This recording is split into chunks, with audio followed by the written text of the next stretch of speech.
Hello friends, Radhe Radhe, हर हर महादेव। मैं मीनाक्षी एक बार फिर से आपके सामने अपने अगले वीडियो के साथ प्रेजेंट हुई हूँ। तो चलिए, वीडियो शुरू करने से पहले फटाफट से बताइए आप सभी लोग कैसे हैं। I hope you are happy and healthy. तो चलिए, आज मैं शेयर करती हूँ टॉपिक आपसे। तो प्यूबर्टी पीरियड के बारे में ही हम आगे आज बात करेंगे। जैसा कि पिछले कुछ वीडियोस में हमने प्यूबर्टी पीरियड ऑफ चिल्ड्रन के बारे में बहुत सारी जानकारियाँ ली। तो चलिए, आज इस सेशन में हम बात करेंगे कि कौन सी ऐसी कंडीशंस होती हैं that are responsible for puberty changes. जैसा कि हम जाने कि प्यूबर्टी पीरियड जो होता है वो बहुत शॉर्ट पीरियड का होता है, बट अपने साथ काफ़ी कुछ चेंजेस लेकर आता है जो बच्चे के इंटरनली और एक्सटर्नली हम देख सकते हैं, बच्चा खुद भी फील कर सकता है।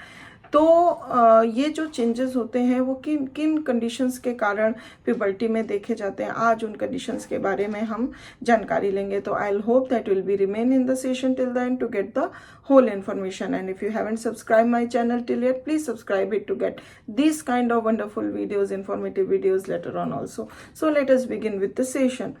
तो यहाँ पे तीन कंडीशंस बताई गई हैं, जो तीन तरह के चीज़ों का रोल बताया गया है जिसके कारण प्यूबर्टी चेंजेस हम देख सकते हैं बच्चों के अंदर। पहला है role of the pituitary gland, second है role of the gonads, and third है interaction of the pituitary gland and the gonads.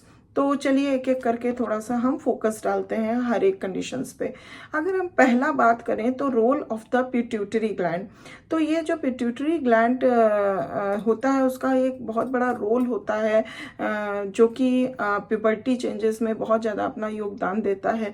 The pituitary gland produces to hormones, ये दो तरह के हार्मोन्स प्रोड्यूस करता है। पहला है the growth hormone which is influential in determining the individual size.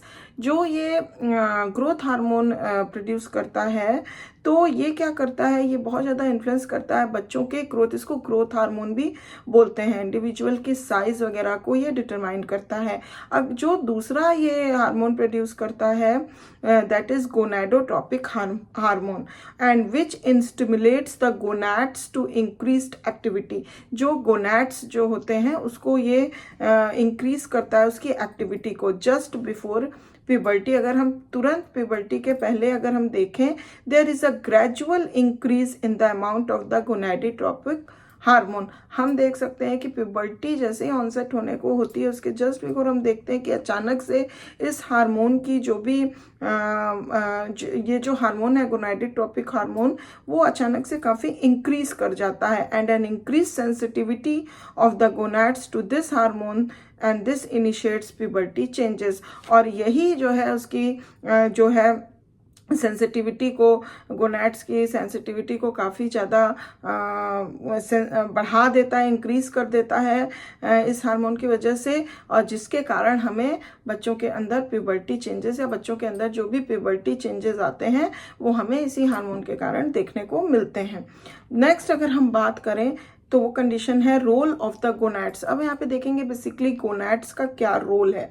With the growth and development of the gonads, जैसे ही gonads grow करने लगता है उसका डेवलपमेंट होता जाता है। द सेक्स ऑर्गन्स, जैसे कि प्राइमरी सेक्स कैरेक्टरिस्टिक्स वो है, जैसे कि increase in size and become functionally mature. जैसे किसी भी इंडिविजुअल का साइज में इंक्रीज हो जाना, बच्चे का साइज में इंक्रीज हो जाना, और फंक्शनली उसका हर ऑर्गन का मैच्योर हो जाना। And the secondary sex characteristics, दूसरा अगर हम देखें तो सेकेंडरी सेक्स कैरेक्टरिस्टिक्स भी डेवलप हो जाते हैं, जैसे कि such as pubic hair develop. जैसे फॉर एग्जांपल अगर हम देखें तो बच्चों के अंदर प्यूबिक हेयर्स जो हैं वो दिखने लग जाते हैं, डेवलप हो जाते हैं। अगर थर्ड हम जो भी चेंजेस होते हैं प्यूबर्टी चेंजेस, उसके लिए क्या कंडीशन रिस्पॉन्सिबल है, तो that is interaction of the pituitary gland and the gonads.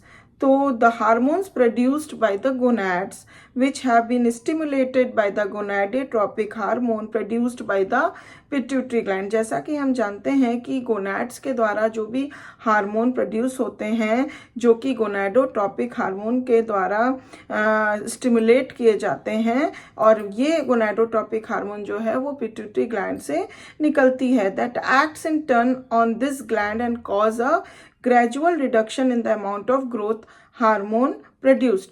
तो जब इसका इंक्रीज हो जाता है तो हम देखते हैं इन टर्न ये क्या करता है, ग्रेजुअल रिडक्शन कर देता है ग्रोथ हार्मोन का। हाँ, और उसका जो ग्रोथ हार्मोन है वो जो प्रोडक्शन है वो उसमें कमी आ जाती है, दस स्टॉपिंग द ग्रोथ प्रोसेस। तो वहाँ पे बच्चों का ग्रोथ प्रोसेस जो है वो स्टॉप हो जाता है। The interaction between the gonadotropic hormone and the gonads continues throughout the individual's reproductive life। तो जो ये गोनाड्स और गोनाडोट्रोपिक हार्मोन का जो भी हम कह सकते हैं इंटरेक्शन है दोनों का, ये पूरे कह सकते हैं कि किसी भी इंडिविजुअल की पूरी लाइफ, होल रिप्रोडक्टिव लाइफ तक चलता रहता है। एंड ग्रेजुअली डिक्रीज, और धीरे धीरे ये कब डिक्रीज होता है, as women approach the menopause. जब तक वुमेन को मेनापॉज नहीं तब तक ये अपना काम करता रहता है, इंटरेक्शन करता रहता है। And men approach the climacteric. तो मैन जब तक क्लाइमैट्रिक कंडीशन में नहीं पहुंचते या मेनापॉज कंडीशन में विमेन नहीं पहुंचती हैं, गर्ल्स नहीं पहुंचती, तब तक क्या होता है, तब तक ये रिप्रोडक्टिव लाइफ जो है, interaction of gonads and gonadotropic hormone, ये चलता रहता है परस्पर। तो इस तरह से हम जाने कि जब भी प्यूबर्टी का ऑनसेट होने को होता है तो उसके जस्ट बिफोर कुछ ऐसे ये कंडीशंस हैं इंटरनली जो कि हार्मोन्स हैं जो कि प्रोड्यूस होते हैं, स्टिमुलेट होते हैं, किए जाते हैं और डेवलप करते हैं, जिस कारण से ये कंडीशंस हैं जो प्यूबर्टी के दौरान बच्चों के अंदर काफ़ी कुछ चेंजेस जो हमें देखने को मिलते हैं उसके लिए रिस्पॉन्सिबल होते हैं। तो I hope that will get good information with this video. If you like it, please give a like, and one thing more, if you haven't subscribed my channel till yet, please subscribe it to be contacted with me. And if you have any question, any queries regarding any kinds of information, please comment me on the comment box. Give it to the comment box. And thank you very much for watching this video till the end. I'll be back with my next video. Till then, please take good care of yourself. Bye bye.